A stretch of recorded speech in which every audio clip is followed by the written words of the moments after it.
Hello, this is Dr. Mark Miravalle. I'm here in Ireland with Anne, a lay apostle. We are going through Volume 7, Greetings from Heaven. I would like to read you the July 29, 2004 message from St. Thomas Aquinas, which will be followed by Anne's comments. These are the words of St. Thomas, and I quote, "I am grateful to God for His unfailing and unlimited mercy in allowing me to speak with you. Can you imagine how grateful I am, dear brothers and sisters? I have watched events in the world, shaking my head at times. The opportunity to speak to you is indeed very precious to me, and to each saint who communicates in this way during this time. Friends, you must keep your eyes open and remain alert. Your faith, your God, is being attacked. There is nothing more precious than your faith. Nothing. Through your faith, you will inherit your eternity. Man can take everything from you in this world, and it will mean nothing, because quickly you will leave this world and truly begin to live forever in heaven.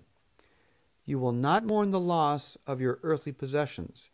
You will count them as nothings. What you will be most interested in is your response to the loss of your earthly possessions.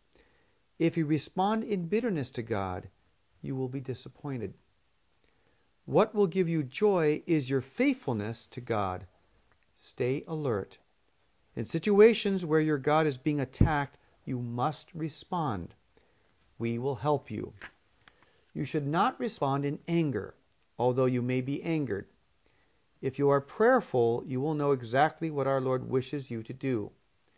We are involved in a spiritual war, dear brothers and sisters, and you are the soldiers. There is no choice involved, in the sense that the situation will deteriorate even further. If you are a follower of Jesus Christ, you will be engaged in the war. Jesus requires your help now, and you do not want to disappoint Him. If you believe anything at all, believe that statement. You will not want to disappoint Jesus. My brothers and sisters, you understand that we come to advise you, but also to prepare you, and indeed to advise you on how to prepare. There will come a time when you may be deprived of the sacrament of the Eucharist altogether. This will occur in some areas of the world. This will be a grave and heavy cross, but I assure you that heaven will compensate. You will make constant spiritual communions and remain united to Christ. You will have angels and saints all around you, willing to console and direct you. You will be very brave and very fixated on your Jesus and on your mission to serve Him. So even in removing the Eucharist, the enemy can do you no real harm. Do you understand? The enemy cannot remove God from you. He cannot do this. He cannot touch your soul. He cannot deprive you of union to Jesus. He is powerless in this regard, and you have all the powers of heaven at your call. Truly, who is the more powerful? You must understand, if this happens to you in your area, that this was foretold, and that this moves you closer to the glorious return of the King of Kings. And your comments. Well, there are places right now where they're deprived of the Eucharist. And I spoke to a bishop about this, and the people are doing spiritual communions, and they are being blessed. You know, they can't provide the coverage. They're so short on priests. Mm-hmm. So there are, and certainly our friends in China. But you know what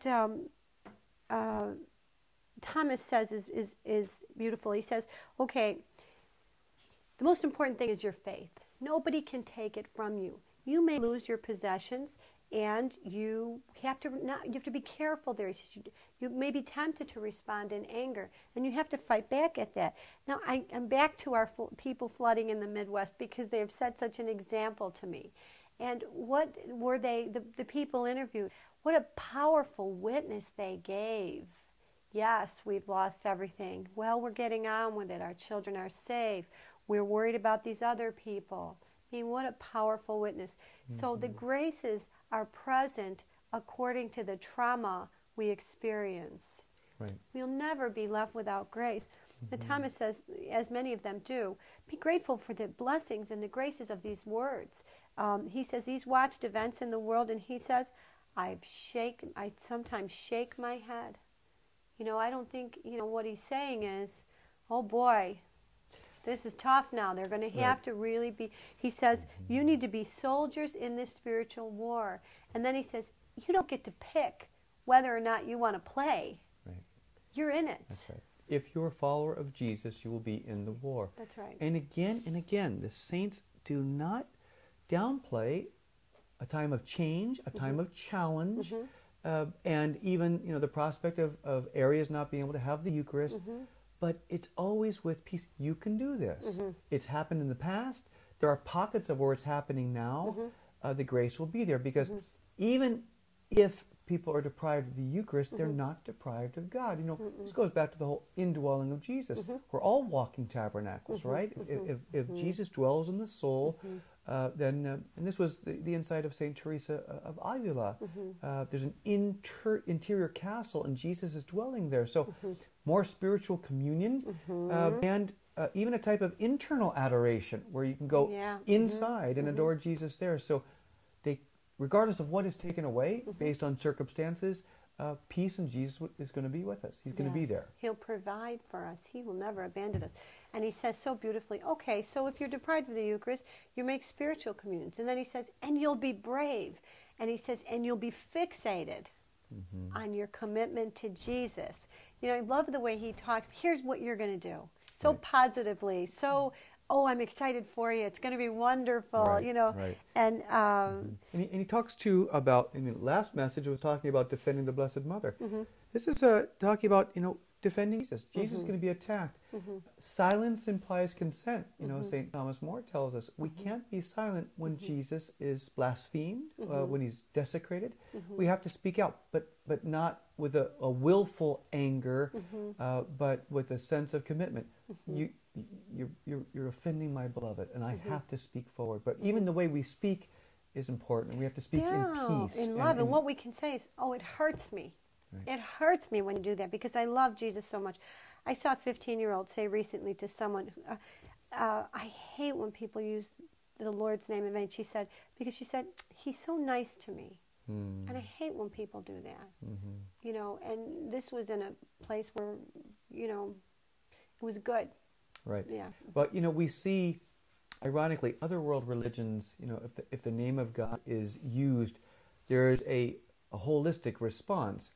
And we want to do it the way Jesus would want us to do it, but we do have to respond. We need to communicate that we're hurt by it. That's right. That's right. And that is a testimony to Jesus and our love to him. So, yeah, once again, St. Thomas Aquinas, master theologian, getting very practical and specific, hope and always the courage that even without the Eucharist, Jesus will be with us. And ultimately, this all is evolving to the return of Jesus, the King of Kings. Thanks, Anne.